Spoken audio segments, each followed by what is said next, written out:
Prezados amigos e amigas, bom dia para todos nós. Que Jesus nos abençoe com a sua paz, que o seu amor seja por nosso sentido, que as luzes que Ele acendeu neste mundo em nossas vidas possam brilhar de maneira ainda mais bela perante a nossa visão e percepção espiritual. Possamos colher as inspirações que hoje nos serão trazidas pelos nossos benfeitores espirituais. Para mim, para a Flávia e para o Timóteo, é uma grande alegria podermos estar aqui pela primeira vez no Amor e Caridade, conhecendo novos amigos, revendo alguns amigos queridos, o Tato, entre outros que aqui estão, que a gente possa sentir nesta manhã toda essa alegria do Evangelho a pulsar em nossos corações, que a gente possa se conectar também com essas vibrações desse período específico do ano em que a lembrança de Jesus, daquela noite inolvidável, se faz ainda mais viva em nossa memória espiritual. Então, que essas vibrações do Natal possam ressoar em nossos corações, convidando-nos ao divino concerto. Há muitos séculos, dizem-nos ou cantam-nos os salmos. Os céus proclamam a glória de Deus e o firmamento anuncia a obra das suas mãos. O dia anuncia a outro dia e a noite mostra a sabedoria a outra noite. Não há lugar onde não se ouça a sua voz. É o que nós vamos encontrar, a depender da tradução que recorramos das Escrituras, mas é o que está lá no capítulo 19 do livro de Salmos. Os céus proclamam, cantam a glória do Senhor. Muitos séculos mais tarde, já na terceira das revelações que nos foram trazidas, vamos encontrar na questão de número 969 do Livro dos Espíritos, fala muito similar. Quando, em resposta a Allan Kardec, os benfeitores nos dirão: tudo em a natureza, desde o grão de areia, canta, isto é, proclama o poder, a sabedoria e a bondade de Deus. É sobre isso, portanto, que nós vamos conversar nesta manhã, tentando entender isso que os Espíritos nos têm trazido por meio das revelações, desde a primeira, passando pela segunda, culminando na terceira, apresentando-nos essa espécie de cântico, de um louvor que é entoado pela criação e que afirma e que expressa para nós a glória divina. Vamos buscar nos entender em meio a tudo isso, imersos nesse concerto universal, para compreender o nosso papel diante de tudo isso. E essa nossa reflexão, ela surge a partir de um estudo que nós fazíamos lá no nosso grupo de estudos, no NEP Paulo de Tarso. Recentemente nós analisávamos um trecho de uma epístola de Simão Pedro, mais propriamente a sua segunda carta, a segunda epístola de Pedro, no capítulo 1. Nós analisávamos ali um trecho, acho que do versículo 3 em diante, mas nos chamou a atenção o versículo de número 11. 2 Pedro, capítulo 1, versículo 11. Em que nós temos uma frase bonita, consoladora, mas que analisada de maneira mais profunda, como lá em Minas nós dizemos, um estudo mais minucioso, um miudinho, aquilo que vai buscar as minúcias e os detalhes do Evangelho, a gente percebe belezas que estavam ali ocultas. E esta é a grandeza do estudo do Evangelho que temos sempre buscado divulgar. Quanto mais se entrega a alma a essa busca, quanto mais bate ela à porta do Evangelho, mais o Senhor nos responde com as suas riquezas, com as suas belezas. O Evangelho, encontramos lá na obra de André Luiz, no livro Os Mensageiros, O Evangelho não revela os seus tesouros senão aqueles que se fazem dignos pela busca, pelo empreendimento. Mantém esses tesouros ocultos enquanto mantemos-nos na superficialidade de nós mesmos ou na superficialidade de nossas buscas, de nossos anseios. Mas à medida que vamos nos aprofundando, à medida que vamos dando mais ao Evangelho, mais ele vai nos correspondendo com as suas belezas ocultas. Como aquela parábola também descrita no próprio Evangelho, do homem que descobre um tesouro no seu campo e faz todo o empreendimento para escavá-lo, para trazê-lo à tona. Assim o Evangelho responde com seus tesouros àqueles que se dedicam a trabalhar esse campo, a escavá-lo em busca dessas riquezas. Então esse versículo de Pedro diz-nos basicamente o seguinte, que nós seremos amplamente, ricamente amparados na busca ou na entrada do reino eterno de nosso Senhor Jesus Cristo. Diz Pedro nessa carta, nesse versículo, porque a vós será amplamente concedida a entrada no eterno reino de Jesus. Uma primeira compreensão mais fundamental é o que o próprio Espiritismo vai nos demonstrando, o quanto nós temos recebido de auxílio, não somente na presente existência, mas desde tempos imemoriais, o quanto nós temos recebido de auxílio do mais alto para a nossa evolução. O influxo de luzes, de informações, de ideias, os missionários, mensageiros e mensageiras do alto que em todos os tempos aqui têm encarnado, propagado a palavra divina, seja pelo verbo inflamado, eloquente, inspirado, como também pelo verbo da própria vida, pelas vidas que viveram tão em consonância com a mensagem que propagaram, tudo isso nós temos recebido. Um investimento assim incomparável, inestimável. Faz-nos recordar aquela parábola dos dois devedores, né? Um que devia pouco, outro que devia, um indivíduo devia tantos denários lá a um outro, e esse outro tinha uma dívida enorme para com o Senhor. Assim, um montante que nos valores da época mal seria concebível.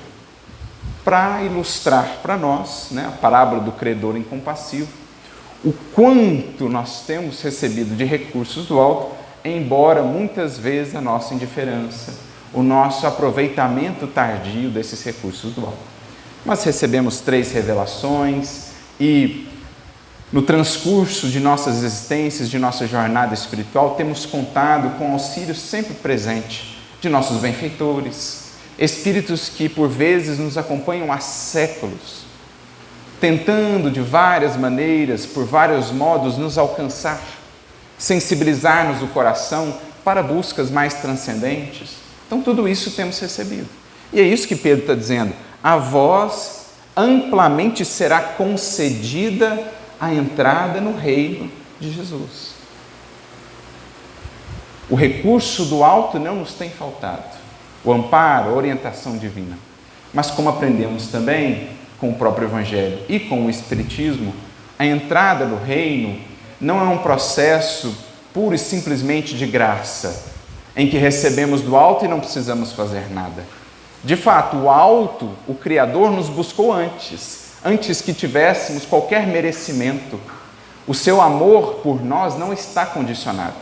E esse é o sentido mais puro da palavra ou da ideia da graça. É o amor incondicional de Deus, que nos tem amparado mesmo tão rebeldes temos sido. É um amor que não desiste, que não condiciona.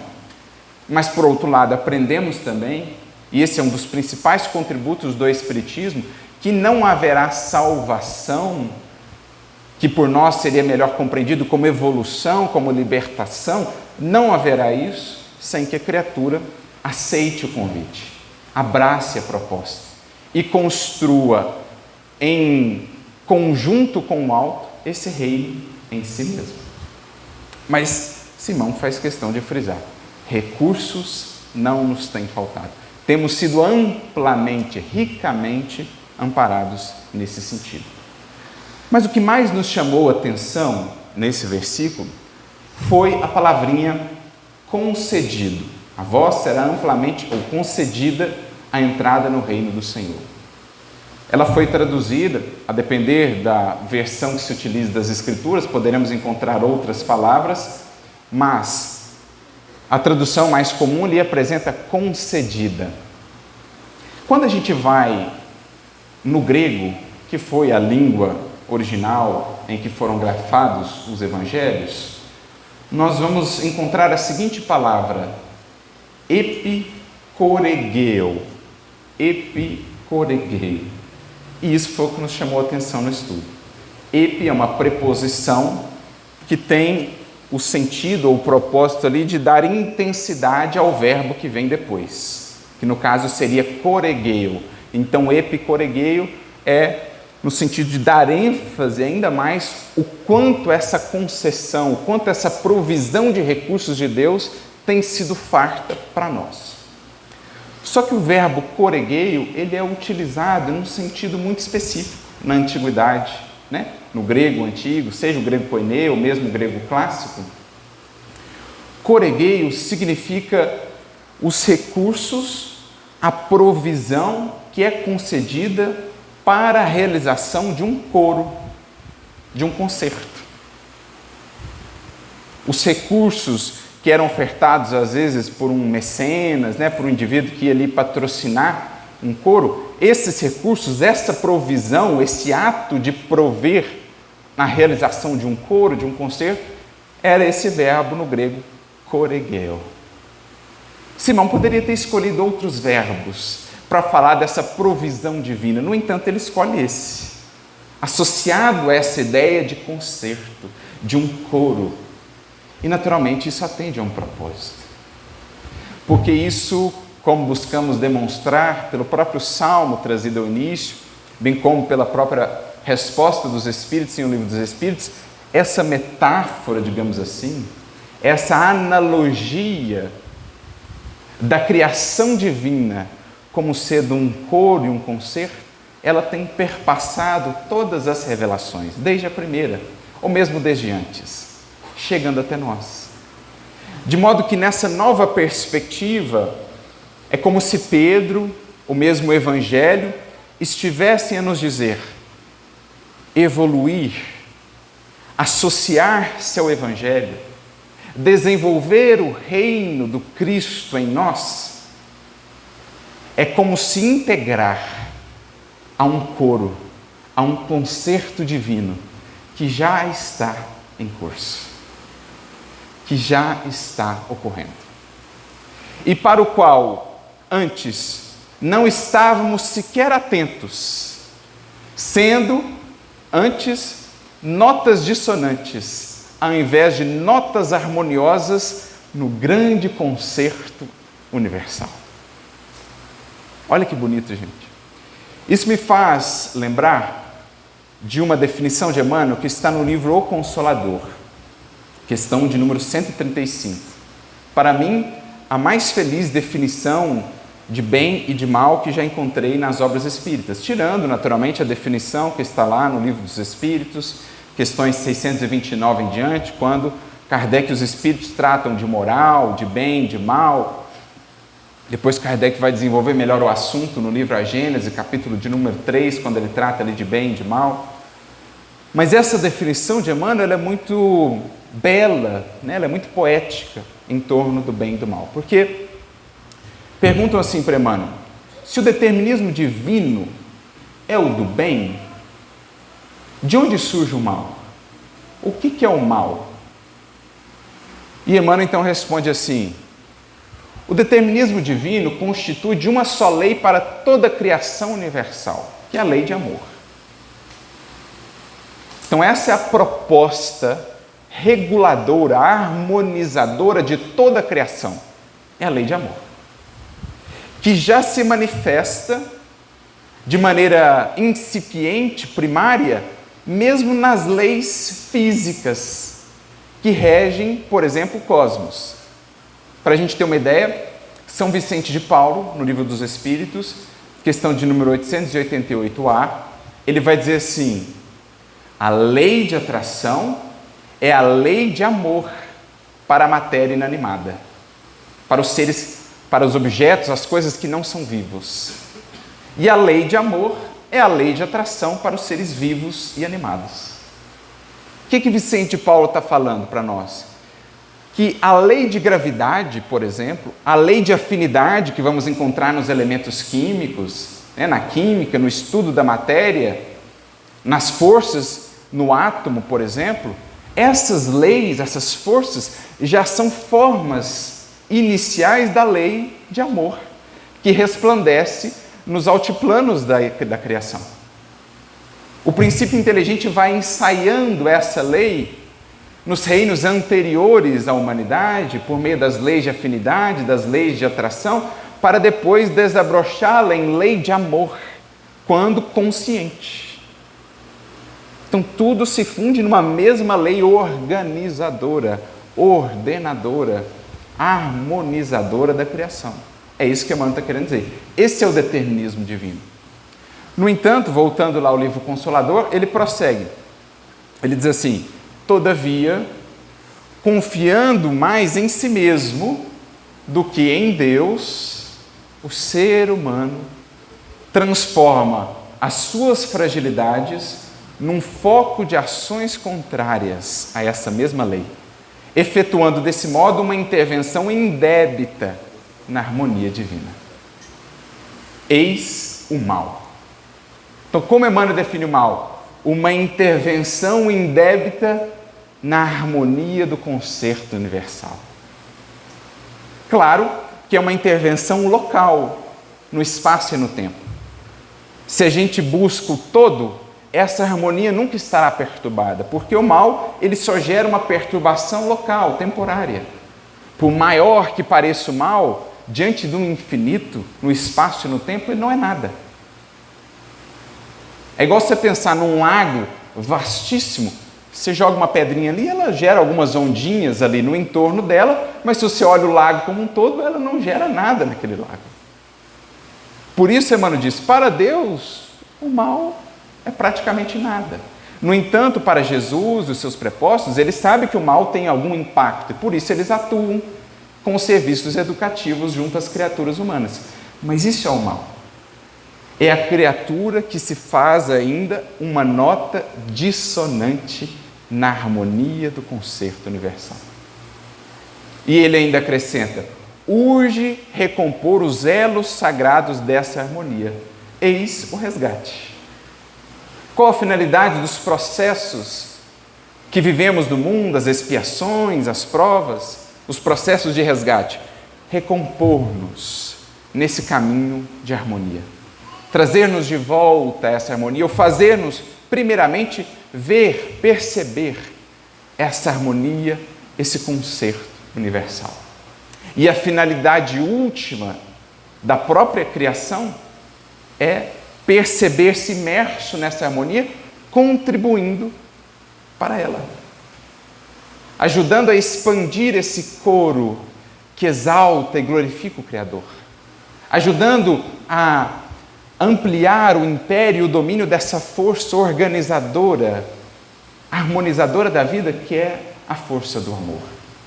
Essa é a meta da evolução.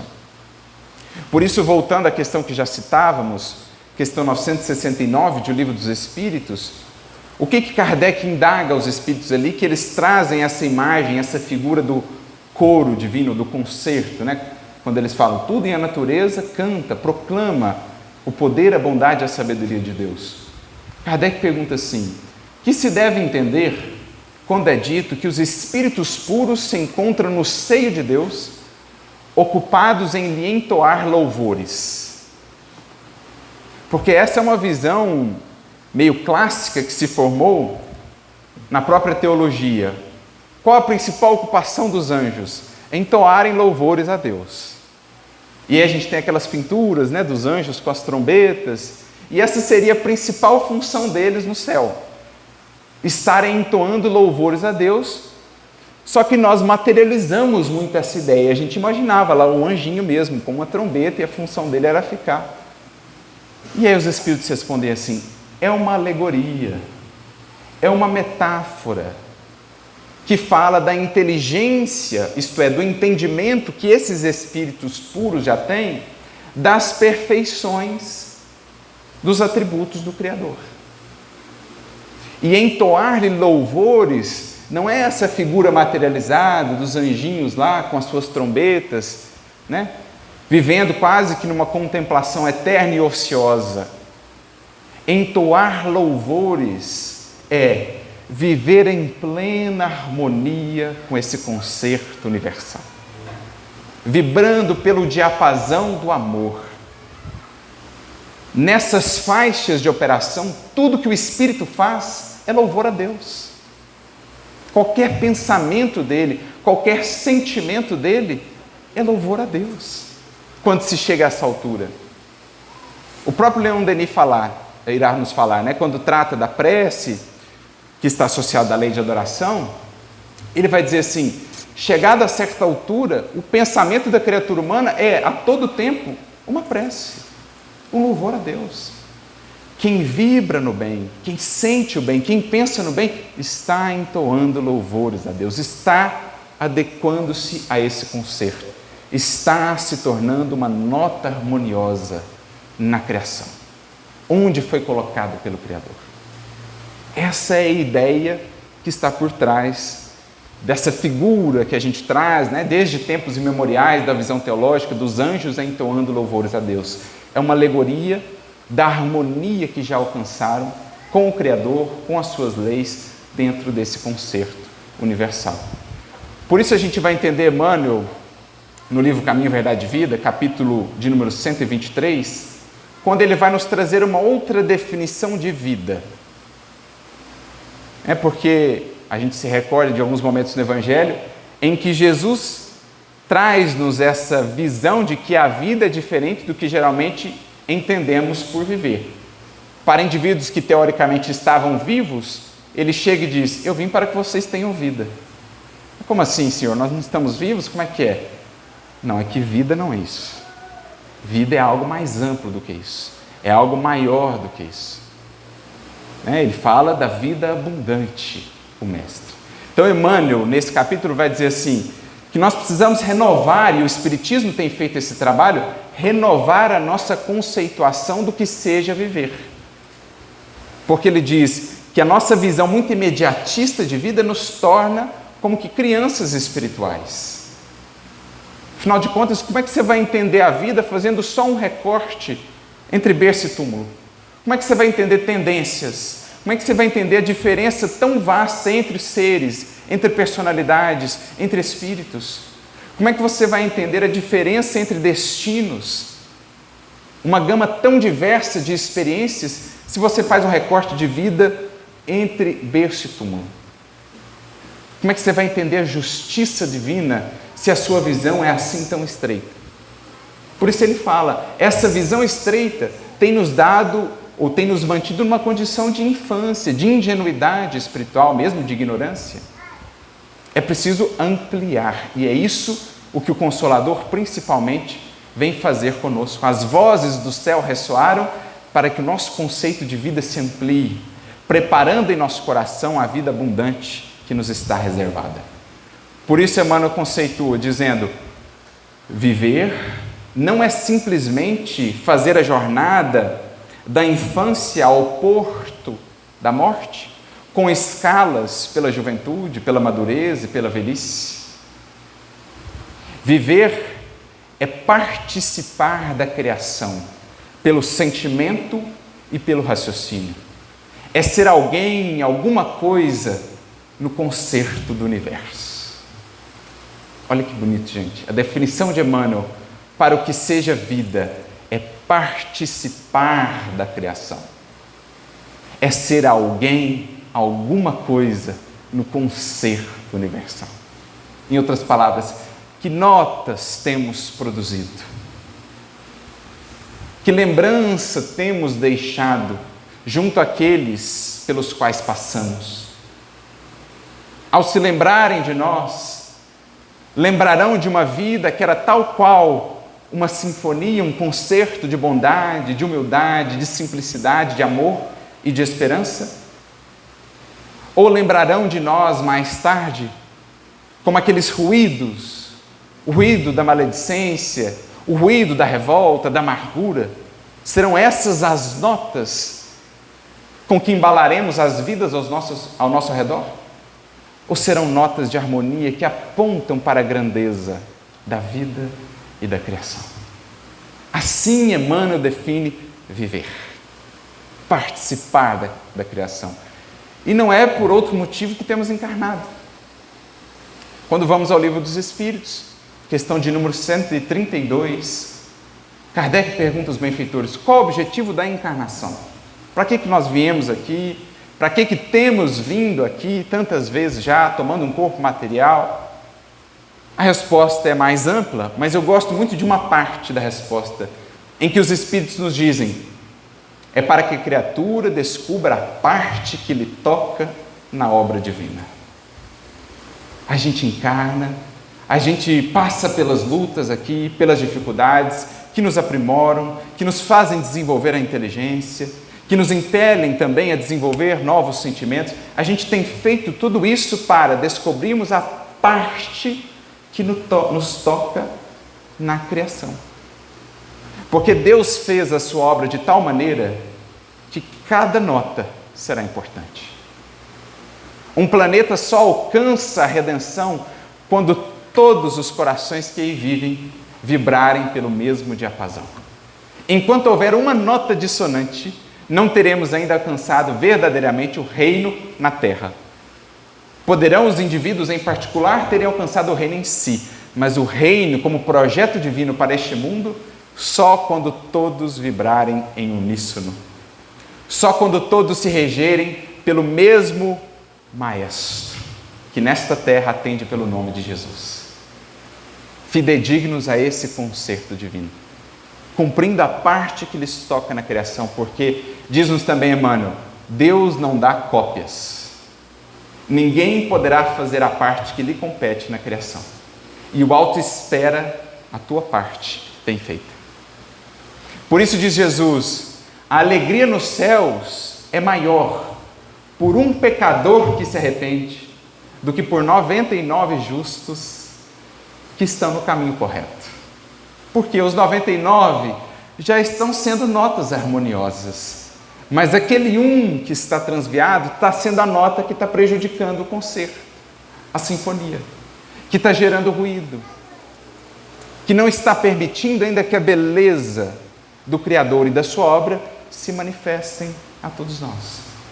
Então, como Deus não dá cópias, como cada um tem uma parte específica, o alto espera que todas essas notas se afinizem, se harmonizem, para que o concerto se faça então belíssimo.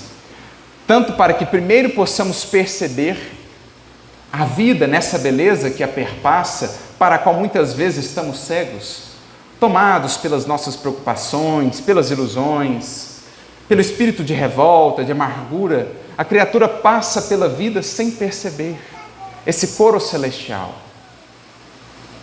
a beleza que nos cerca a cada passo. Então, o primeiro passo é perceber, para depois nos integrarmos a esse concerto, fazendo a parte que nos toca, até para convidarmos outras almas a vibrarem também nessa harmonia. Quem quer que tenha visto ou sentido o trabalho de um Chico Xavier, não sente outra coisa no seu coração senão um chamado a integrar-se àquela harmonia que dele parecia fluir. Vidas que alcançaram esse estado de comunhão, essa presença harmoniosa no concerto divino, são vidas que nos convidam. Eu quero sentir essa harmonia também. Eu quero viver também essa paz, eu quero descobrir essa beleza que o Chico consegue ver até mesmo nas suas enfermidades. Quando lhe indagaram numa entrevista acerca dos seus problemas no coração, angina, as dores e tudo mais, ele dizia então, profundamente agradecido a tudo aquilo que vivia, dizendo, de modo que eu estou enfermo, mas eu estou são, se alguém puder me compreender.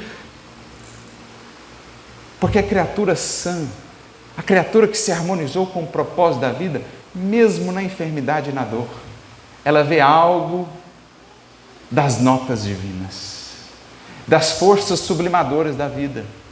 Como diria Leon Denis, numa composição, numa tela, por exemplo, de um grande pintor, lembremos-nos de Caravaggio, por exemplo, até a sombra tem ali a sua função, porque ela emoldura ainda mais a luz.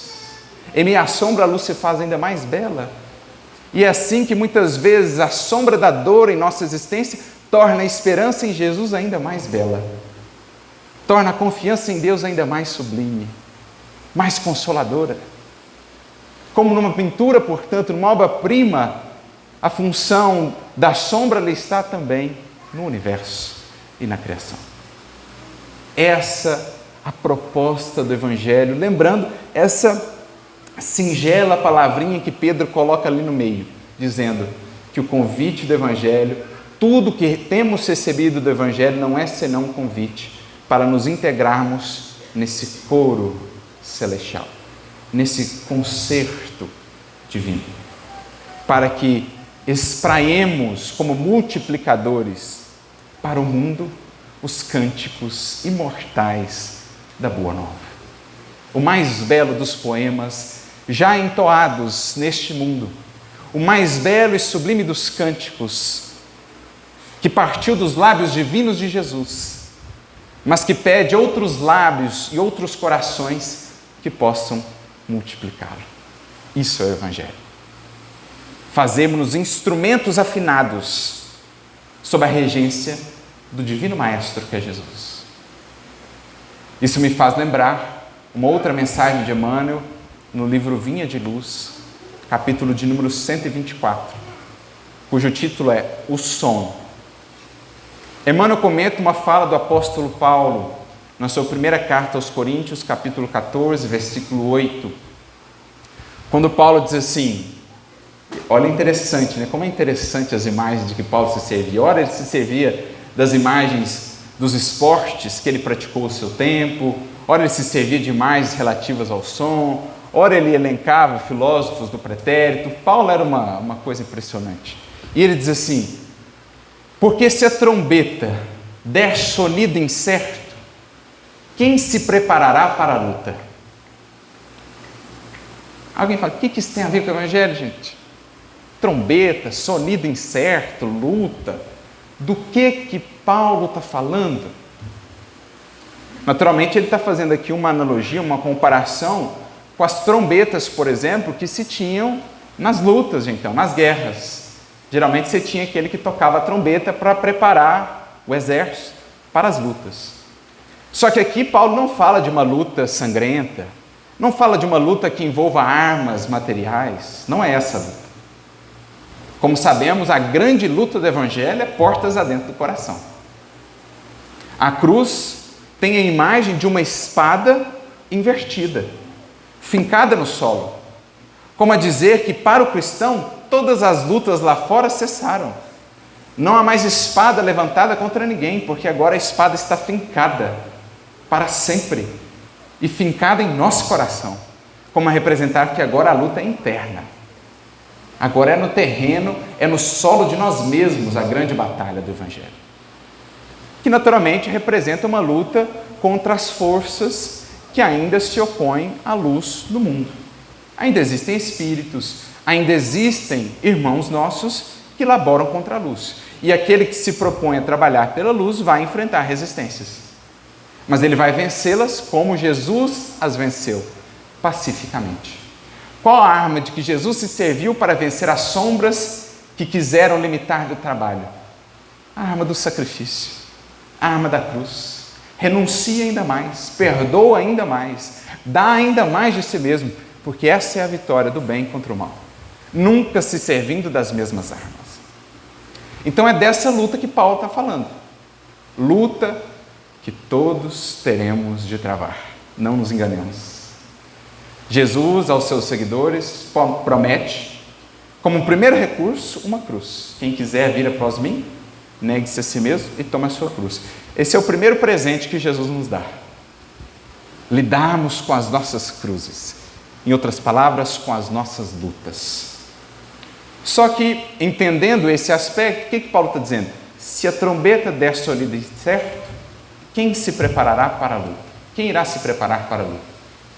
Em outras palavras, se o cristão não estiver pela sua própria vida, pela trombeta da sua própria vida, dos seus sentimentos, dos seus pensamentos, se ele não estiver transmitindo essa segurança, essa harmonia de quem sente que está no caminho e de quem está realmente buscando a Jesus, como é que os outros vão entender o que é realmente caminhar com Cristo?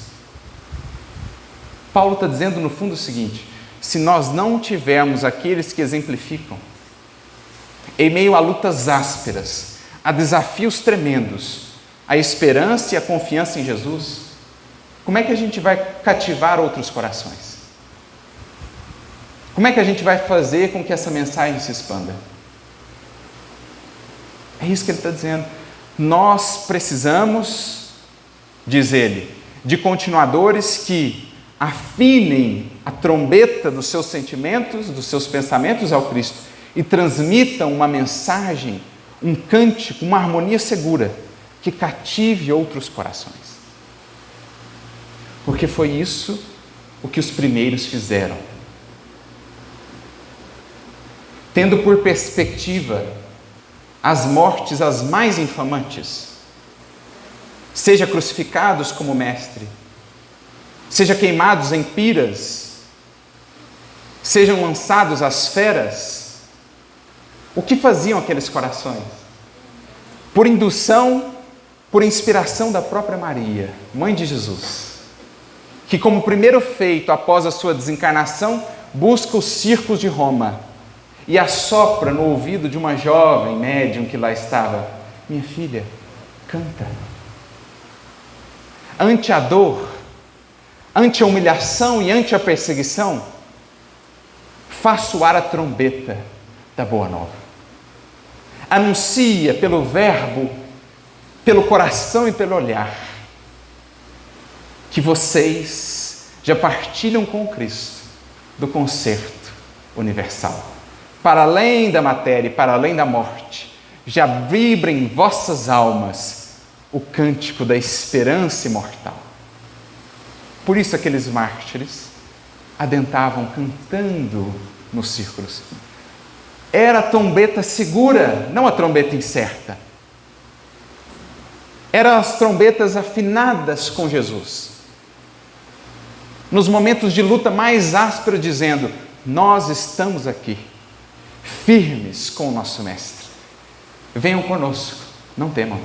Vamos à luta, vamos ao campo, vamos à tarefa com o Mestre.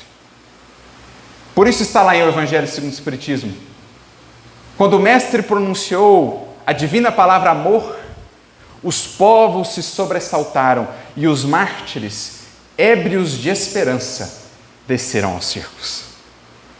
Mensagem de Lázaro. Quando essa palavra foi pronunciada por aqueles lábios divinos, a palavra amor, os povos sentiram algo diferente, algo que nunca havia sido visto até então pela humanidade.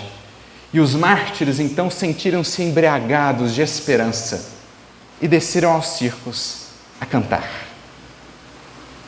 Onde antes se dizia em latim perante César, os gladiadores, aqueles que morreriam nos circos: Ave Kaiser, morituri te salutant, os que vão morrer te saúdam.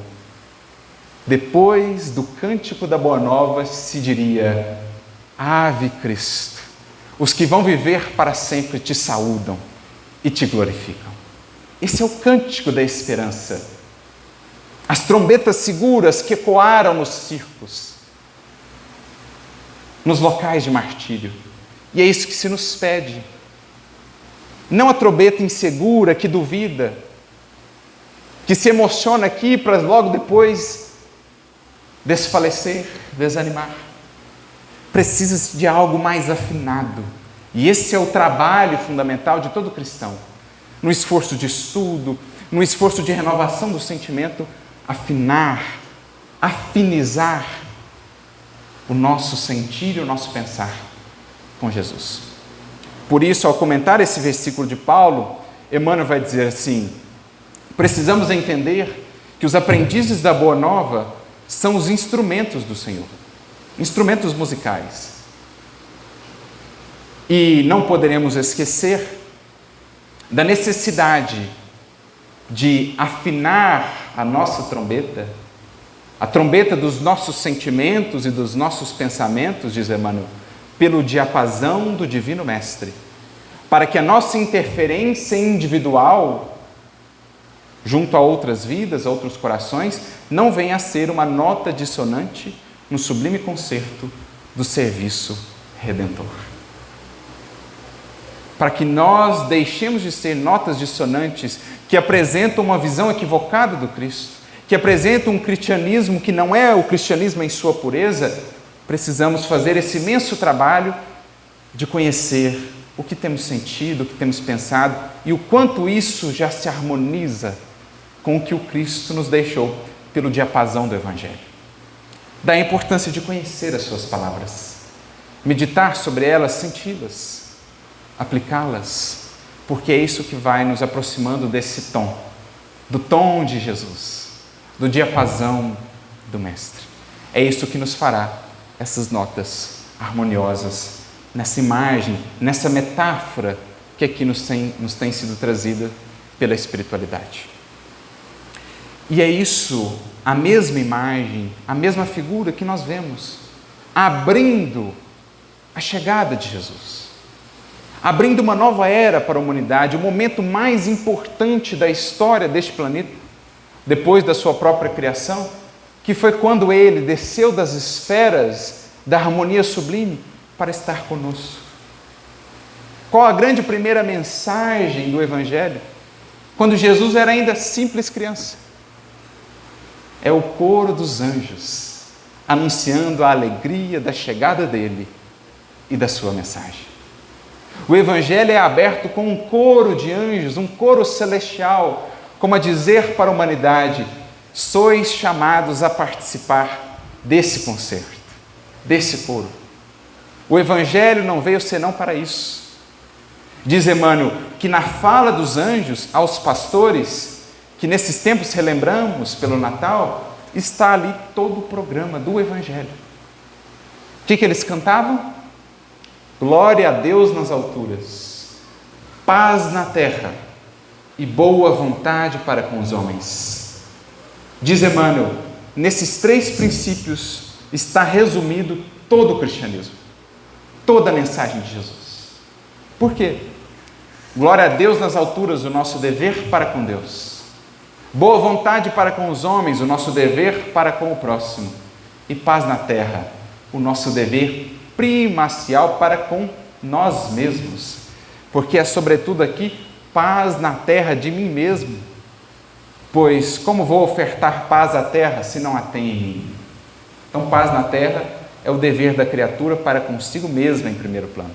Então as 3 dimensões, os 3 deveres primordiais estão aí. Os mesmos que estarão nos 2 mandamentos: amar a Deus sobre todas as coisas e ao próximo como a si mesmo. As mesmas 3 dimensões. O coro dos anjos, portanto, anuncia o chamado e todo o programa do Evangelho, convidando-nos a participarmos, afinados nesse concerto. E não é por outro motivo, meus amigos, que também no prefácio de O Evangelho, no segundo Espiritismo, nós vemos a mesma imagem, trazida-nos pelo Espírito de verdade, que é o próprio Senhor. Em determinado momento da mensagem que Kardec escolhe colocar como abertura dessa obra magna, dessa obra sublime que representa o resgate do Evangelho e das lições de Jesus, o que nós vemos lá? As grandes vozes do céu ressoam como sons de trombetas, e os cânticos dos anjos se lhes associam. A mesma figura.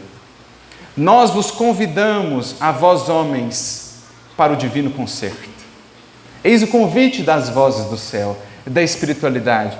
Despertemos, humanidade, para a beleza da vida que nos cerca, para essa vida que vai muito além dos sentidos. Aguçemos a acústica de nossa alma para perceber que tudo canta, que tudo proclama a sabedoria do Criador, da dor à alegria, do grão de areia à mais bela e brilhante das estrelas, tudo fala da glória dos céus, como dizia o Salmo, trazido ao início.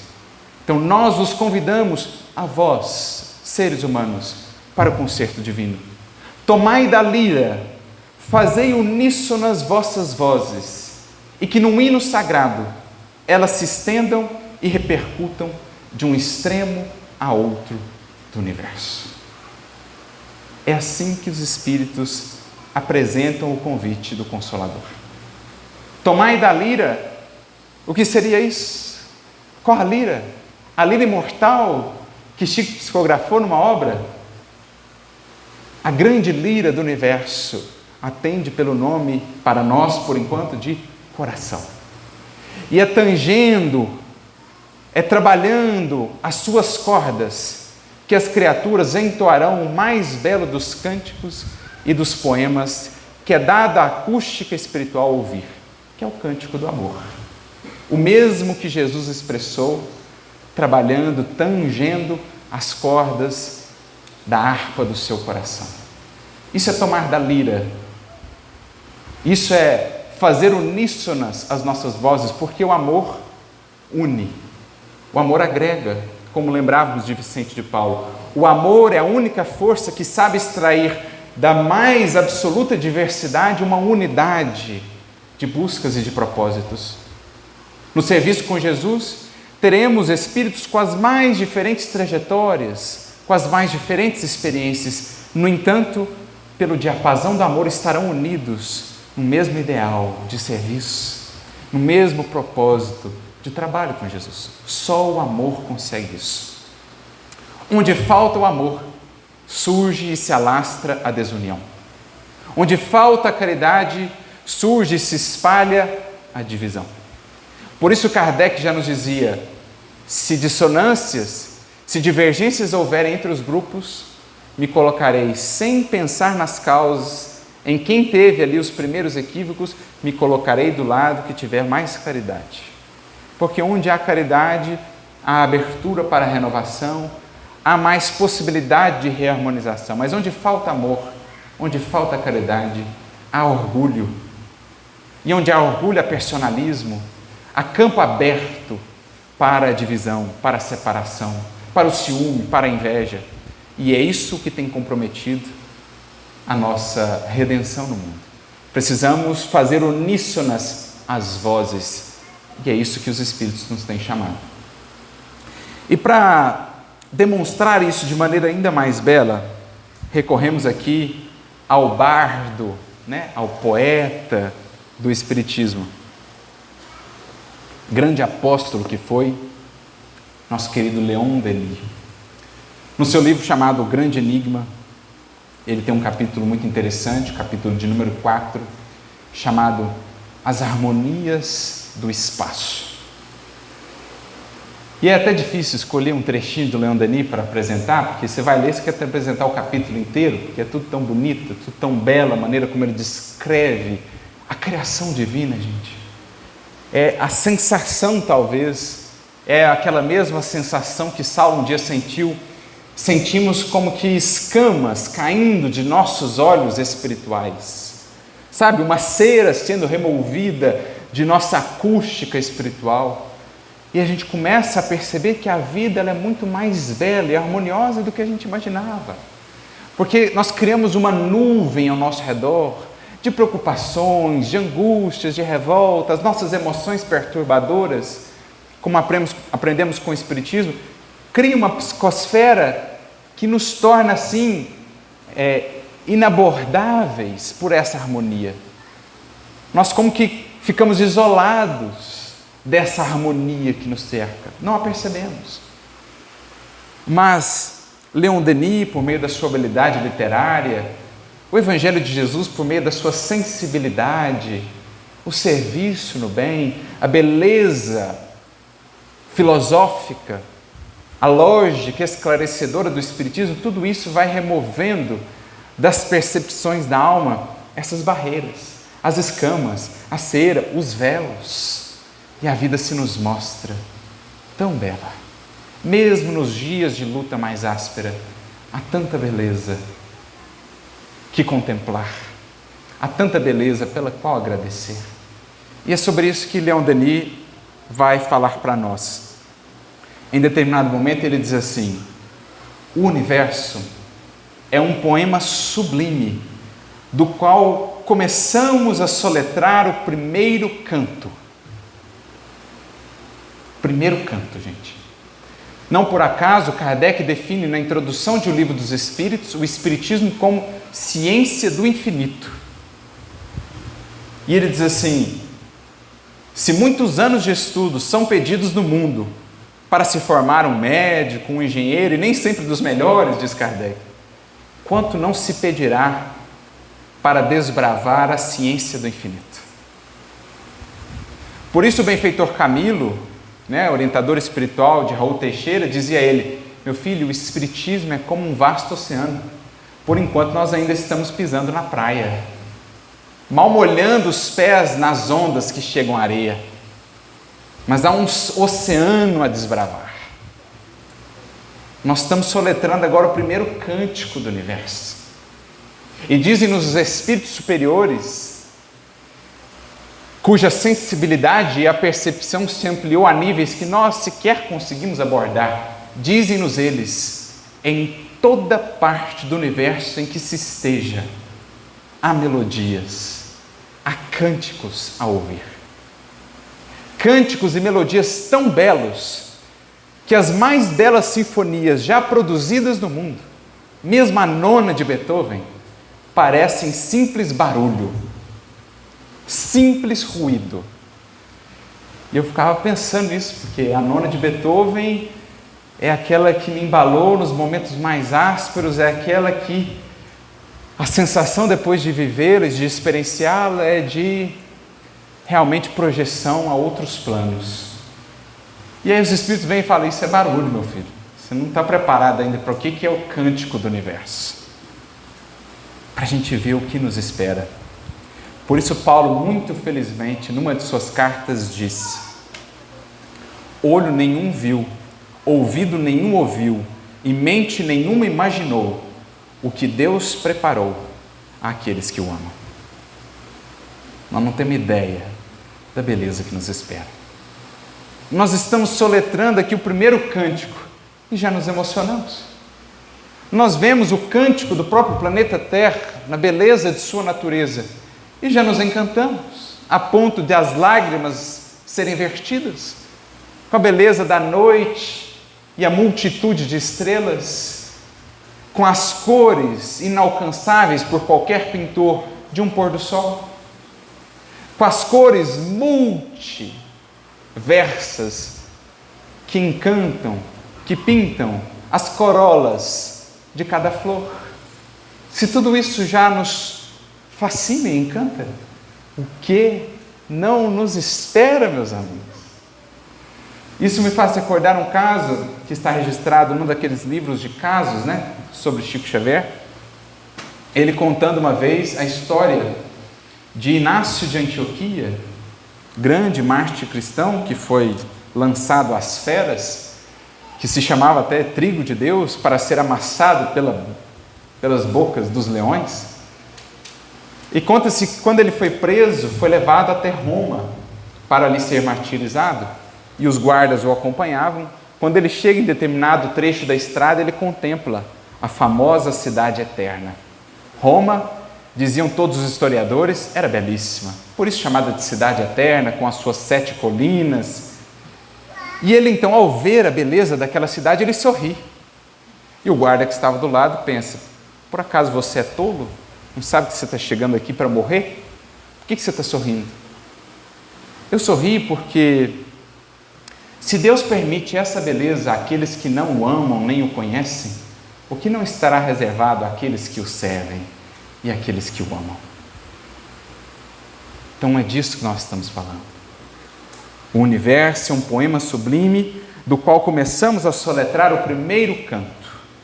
Apenas discernimos algumas notas, alguns murmúrios longínquos e enfraquecidos. Já essas primeiras letras do maravilhoso alfabeto musical nos enchem de entusiasmo. está aqui o segredo da literatura de Leon Denis. Por que ela é tão tocante? Porque ele nos faz sentir esses acordes. Ele nos faz sentir esse alfabeto musical, esse concerto. Que será quando, tornados mais dignos de interpretar a divina linguagem, percebermos, compreendermos as grandes harmonias do espaço. O acorde infinito na variedade infinita. O canto modulado por esses milhões de astros que, na diversidade prodigiosa de seus volumes e de seus movimentos, afinam suas vibrações por uma simpatia eterna. Porque por ora, amigos, limitados pela matéria, projetamos nossos telescópios para a imensidão cósmica e parece que encontramos apenas o silêncio. Mas dizem os Espíritos, por ora. Porque tudo isso que já nos encanta os olhos, um dia nos encantará todos os sentidos espirituais. E por ora nós temos no corpo 5, o sexto da mediunidade. Mas dizem os benfeitores que no mundo espiritual não há divisão entre os sentidos. Eles se fundem num só. Há uma sinestesia. Então, o espírito sente a beleza do que vê em todo o seu ser. Sente a beleza do que ouve em todo o seu ser. E dizem mais: por enquanto vocês têm poucos sentidos. No futuro terão muito mais. Até para que possam entender a Deus, precisarão de sentidos que ainda não detendes. Camille Flammarion, por exemplo, numa de suas obras, descreve lá um orbe onde os seres que ali habitavam tinham 27 sentidos, se não me falha a memória. Então, mais canais ainda de perceber a beleza da criação. É isso que Denita pergunta: o que será quando a gente chegar lá? Porque a gente olha, ontem mesmo eu vi uma foto dessas que o Hubble tira, agora o James Webb. Ele tirou uma foto de um cantinho assim da nossa vizinha, Andrômeda, galáxia vizinha que está a 2 milhões de anos-luz de nós. Você viaja 2 milhões de anos na velocidade da luz, você chega em Andrômeda, que é a mais próxima ali, na esquina. Ele tirou uma foto de um cantinho dela. Nesse cantinho dela, gente, tinha 2 bilhões de sóis. 2 bilhões de sóis. Como não se extasiar? Quando mais pudermos perceber que tudo isso canta, que tudo isso fala, que por meio de tudo isso flui uma harmonia, um concerto, do qual somos chamados a participar. A pergunta que fica é: por que não queremos? Por que resistimos? Por que relutamos em aceitar o convite? Ou a pergunta que Jesus fez a Saulo: por que recalcitras contra os aguilhões? Se o concerto te chama. Como dizia um sábio do Oriente: por que permanecer na prisão se a porta está aberta, se a chave nos foi dada? Por que sermos ainda apenas cidadãos da terra, se o Cristo já nos quer dar a cidadania cósmica? Isso é Espiritismo. Isso é ciência do infinito. Isso é Evangelho expandido. O convite ao sublime concerto. Que diz essa música celeste, essa voz dos céus profundos? Essa linguagem ritmada é o verbo por excelência, aquele pelo qual todos os mundos e todos os seres superiores se comunicam entre si, chamam-se através das distâncias. Mais adiante, é o princípio mesmo das vibrações que servem para traduzir o pensamento, a telegrafia universal, veículo da ideia em todas as regiões do universo, linguagem das almas elevadas, dos espíritos puros, como nós vimos, entoando louvores a Deus. E aí ele conclui esse trechinho: é ainda um hino que os mundos cantam a Deus, ora cântico de alegria, ora de adoração, ora de lamentações e de prece. é a grande voz das coisas, o grito de amor que sobe eternamente para a inteligência ordenadora dos universos. Esse, meus amigos, é o divino concerto, para o qual as vozes do céu, os Espíritos do Senhor, nos convidaram, abrindo essa doutrina maravilhosa que acende luzes tão sublimes em nossas vidas. Esse é o cântico que aqueles anjos anunciaram, precedendo a chegada, a vinda do divino enviado.